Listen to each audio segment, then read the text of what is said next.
شوي أسمعك. ايوه شيلة لها ذكريات. يلا سمعتها أمس. يا اوكي مع القايلة تسمعني أيوة، اشياء يلا. حزينة. يلا يلا الله يصبرني. يلا أتحداك وشي.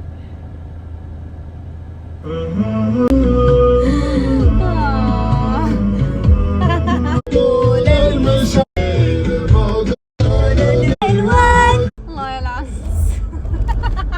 عقرتي قلبي. يا ربي وش يسكتني ذا الحين؟ جيبي لي قهوة حتى اسكت. يلا لا. خلوني اقول لكم امس سولفنا مع ابوي وكذا، اتفقنا على اساس خلاص بنسافر. قال ابوي بأحجز على اقرب طيارة. ايش سوت الوالدة الله يطول بعمرها؟ ذكرت بشغلة بالمشروع وعلى كذا تكنسلت الخطة. اقسم بالله ما عاد بقي الا يعطينا ابوي الاشارة ونجهز كل شيء انا والبنات. المهم تكنسلت. لعل في الامر خير، تتوقعين فيها خيرة؟ أكيد. تخيلوا يعني جدتي وكل اعمامي هناك مسافرين يصيفون الا حن عقرتنا الشمس والجو. حتى خالة خوخة سافرتي وعمي فهد. خلاص بقي دورنا اقسم بالله. خلاص احس اني ناشفة جسديا. ابي من يرويني اذا سافرت. ابي اشوف اجواء طبيعية، اجواء زينة، ما عاد استحمل اقسم بالله. الله يعين. مشكلة يعني فوق الحر واقف. شغلي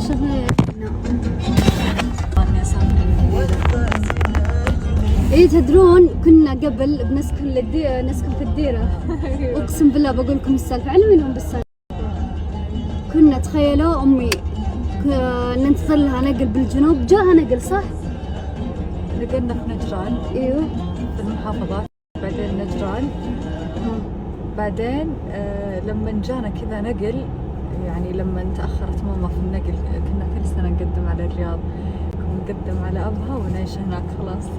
يوه يعني تخيلوا لو قدمنا وخلصنا كان احنا عايشين بالجنوب. يعني ما يحتاج، واذا تجينا الرياض نجيها السياحة. يا ربي، فعشان كذا الله يغير من حال لحال نروح للجنوب سياحة كل صيفية. بس تعرفون عشان البيت ما عاد صيفنا، ان شاء الله خلاص بيزين البيت ونصيف كل ليلة نحن متربعين في الجنوب. لا أنا ودي هذا الأسبوع أروح لها. سولفنا مع ابوي وكذا، اتفقنا على اساس خلاص بنسافر. قال ابوي بأحجز على اقرب طيارة. ايش سوت الوالدة الله يطول بعمرها؟ ذكرت بشغلة بالمشروع وعلى كذا تكنسلت الخطة. اقسم بالله ما عاد بقي الا يعطينا ابوي الاشارة ونجهز كل شيء انا والبنات. المهم تكنسلت. لعل في الامر خير، تتوقعين فيها خيرة؟ أكيد. تخيلوا يعني جدتي وكل اعمامي هناك مسافرين يصيفون الا حن عقرتنا الشمس والجو. حتى خالة خوخة سافرتي وعمي فهد.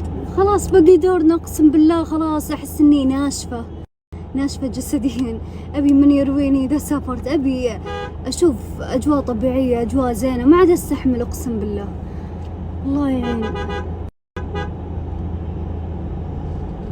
مشكلة يعني فوق الحر واقف. شغلي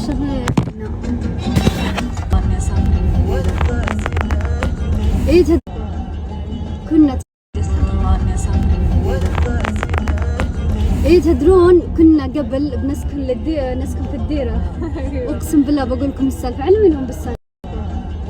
كنا تخيلوا امي ننتظر لها نقل بالجنوب، جاها نقل صح؟ نقلنا في نجران. ايوه في المحافظات، بعدين نجران. بعدين لما جانا كذا نقل، يعني لما تأخرت ماما في النقل كنا كل سنة نقدم على الرياض ونقدم على أبها ونعيش هناك خلاص. يوه يعني تخيلوا لو قدمنا وخلصنا كان احنا عايشين بالجنوب. يعني ما يحتاج، واذا تجينا الرياض نجيها السياحة. يا ربي، فعشان كذا الله يغير من حال لحال نروح للجنوب سياحة كل صيفية. بس تعرفون عشان البيت ما عاد صيفنا، ان شاء الله خلاص بيزين البيت ونصيف كل ليلة نحن متربعين في الجنوب. لا أنا ودي هذا الأسبوع أروح لها. بس اقول لكم عيت امي ما ننقل في الجنوب. ليش؟ ايش الاسباب؟ ما كان عندنا بيت ابدا هناك، ولا ارض هناك نعمرها ولا اي شيء. يعني لو رحنا هناك بنروح واحنا منعمين، ما في ولا شيء. فالمهم بيتنا وحياتنا وكل شيء بالرياض، يعني عندنا بيت وأعمامي والناس اللي نعرفهم كلهم هنا. يعني بالجنوب ما عندنا أحد هناك. كان في جدي صح وقتها؟ جدي عبد الرحمن. لا كان في. طيب ايوه لو نقلنا هناك كان في، بس سبحان الله بعد ذا كله جدي وجدتي كلهم جو يسكنون بالرياض. يعني بس نفس نظامنا هم الحين، إذا قدهم يبغون الجنوب يروحون يصيفون ياخذون الإجازة كلها بعدها يرجعون، على كذا النظام. معنا أبوي يدور بيت بالجنوب هناك، وللحين لا زالت رحلة البحث مستمرة. تحديدا في أبها دار أرضي، وإلى الآن ما حصلنا المناسب. الحين إيش اتفقنا؟ أبوي يبغى يدور بيت بالجنوب أرضي، يعني يبغى يدور في جدة، هذه الوجهتين. بس إنه أكثر شيء مركز عليه الجنوب، يبغى الجنوب مرة ميت عليها، أبوي يحبها، فما حصلنا للحين، ونبغاها أهم شيء تكون في أبها. دور أرضي في أبها ودور أرضي. يعني قلنا كلنا بنروح، هو يبغى يروح الحالة فهمت، وبينشغل هناك، فإن شاء الله لا رحنا بندور معه. مع إن إحنا لازم ندور الحين في الجوال في الحراج في كل مكان، ما خلينا شيء. حتى الناس اللي تواصلوا معنا ما ناسبتنا أبدا، أما ما يكون فيها مدخل للسيارة أو شيء زي كذا، أو تكون في صغيرة. الدور الثاني. أيوة، أو صغيرة أو غرفها لازم ندور.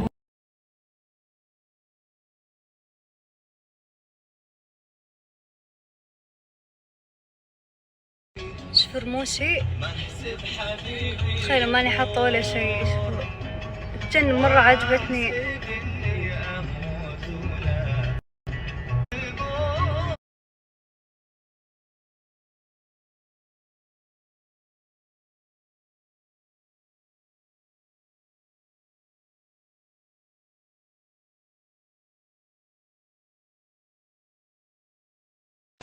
يلا طبعا جاء التين هذا من الجنوب، من اللي جابه لك؟ جابها واحد من اخوياي. قلت وينك؟ قال لنا في تندحه. قلت له ذاك ما نجيب لي منه حمات تندحه نفسها. ما شاء الله. بسم الله ما شاء الله بارك الله. هذا التين اللي يقضي على فتحه. ذبح ما تدايم. حلف ابوي اللي اكله. حمار. اسمع التين يحك فمي، يسبب حساسيه، ورب الكعبه ما امزح. ذقها والله انت ابوي خلاص يا اخي. فيتامينات زين، فيتامين د. طيب واذا حكتني؟ شفت بركتها لتندحه وخيرهم ورزقهم، الله يجعلها مثل المطر جانا لحدنا. الله يكثر خيركم. راعي المزرعه ذا انا ما اعرفه، اعرف خويي، الله يملاه غناه ورزق ما شاء الله تبارك الله. قاعدة بغرفتي ما أحكي لكم والله يا أن شعور ياخذ العقل كذا، استرخاء، جالسة بالكرسي. اشترينا هالكرسي أتوقع 5 كراسي بكل غرفة، يجنن يتحرك يدور. لازم أطلع هناك أوريكم، بس وربي الحماس ما أحكي لكم. هنا مراية، مرة متحمسة مرة. اخترنا هاللون لأنه يناسب لون السرير وكذا، واخترنا كمان المفارش، اخترنا أفضل شيء. بس صدق والله مرة يجنن هالكرسي، ترتاحون فيه، تقدرون تنامون فيه للقراية الكل شيء، ويتحرك وتقدرون ترفعونه من هنا، مرة يجنن.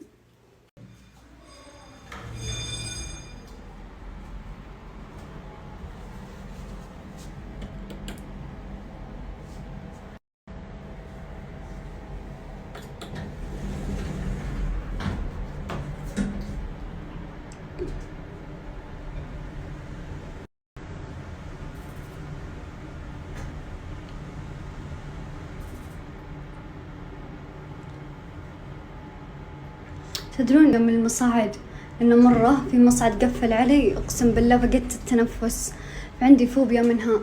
إيش الفوبيا اللي بشرحها لكم؟ أخاف وقت ما أنزل من هنا يكونون أهلي نايمين ولا حد يدري عني، أنا محبوسة هنا ماني محبوسة، وربي رعب. طيب هنا عندكم المصلى، مثل ما انتم شايفين. طبعا كذا القبلة، اخترنا الفرش، نزلنا احنا وابوي وامي، اخترنا الفرش اللي يناسب. هنا بيكون قرآن، كتب واشياء.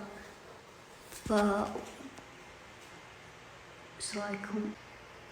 مرة يجنن. واحلى شيء سويناه بالبيت، اقولكم احلى شيء سويناه بالبيت المصلى. صدق زين، ابوي وامي اختاروا فكرة المصلى بالبيت. تعرفوا رمضان والصلاة وكل شيء يكون هنا.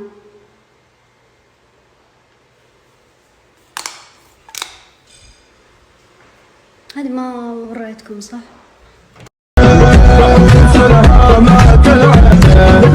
طيب خلوني اكمل لكم. والله ودي اطلع فوق وكذا اوريكم، بس عرفتوا اللي اجزانا ما فيني حيل. شوفوا باقي لا زالت الاشغال مستمرة الى حد الان. اتوقع هذا مجلس غرفة التلفزيون اللي بنجلس فيه احنا والاهل. وهنا اتوقع التلفزيون ما خاب ظني. لازم اخلي ابوي يشرح لكم. شايفين؟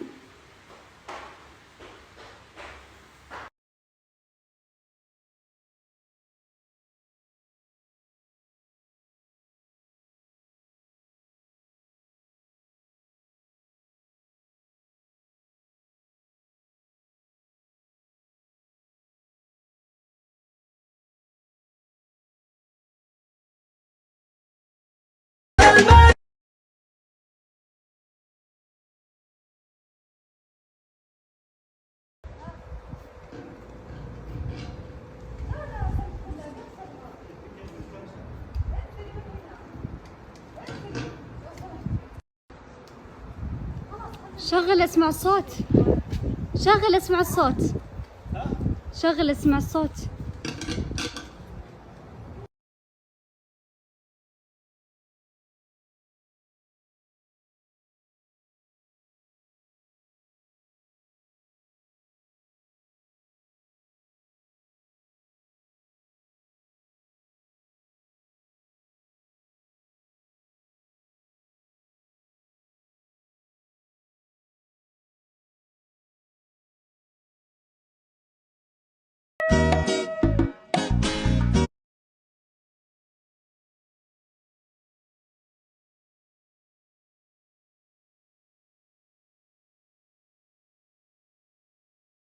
طبعا العشاء بيكون شوي مختلف، تميس ومطبق وفول ومعصوب. دلنا أبوي على هالمطعم، شعبيات أهل القرية. إذا تبغون تطلبون من عندهم بنزل لكم اللوكيشن تجونهم. طبعا هالمحل أيوه فيه لذاذة ما تحصلها في أي مكان. المطبق، الفول، العدس، يا أخي عندهم أشياء مرة جميلة ونظيف. المحل هذا أنا مسوي له إعلان قبل أسبوعين من لذاذته عشان حق الموقع يا جماعة الخير. طيب هذا هو شعبيات أهل القرية. عندهم المنيو مليان مقلقل ومعصوب قشطة. لكم الحين أحلى شاهي، بس بعد ما احترف لكم بحط النعناع وكذا. يلا ينزل لكم الحين.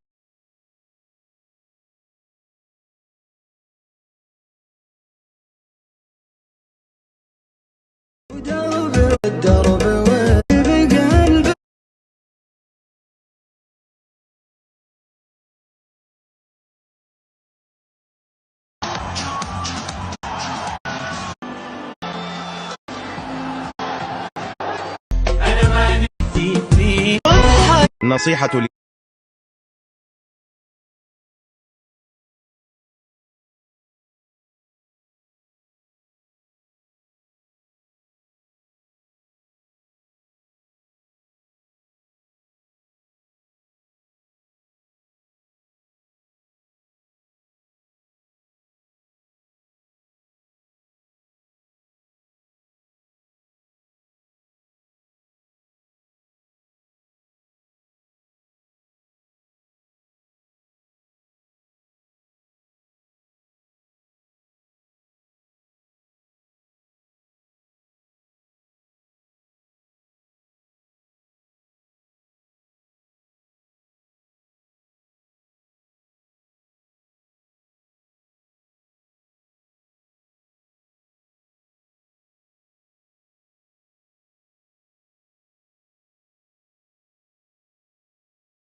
أهلا، مساء الخير، كيف الحال؟ إن شاء الله طيبين، طمنوني عنكم.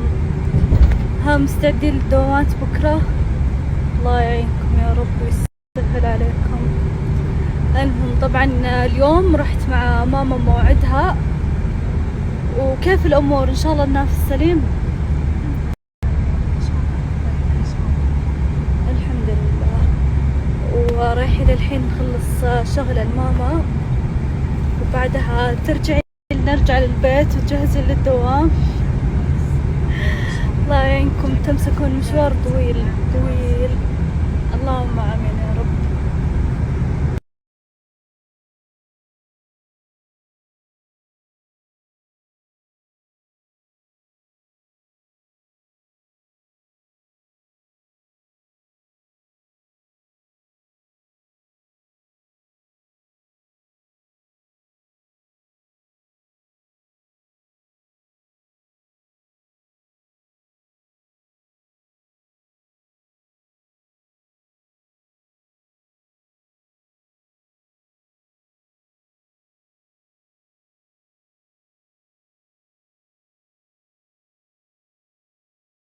طبعا لقيت سوبر ماركت فيه أشياء كثير أنا كنت أبغاها، وباخذ منها شوية أغراض. تذكرونها؟ يا الله. ذباح ما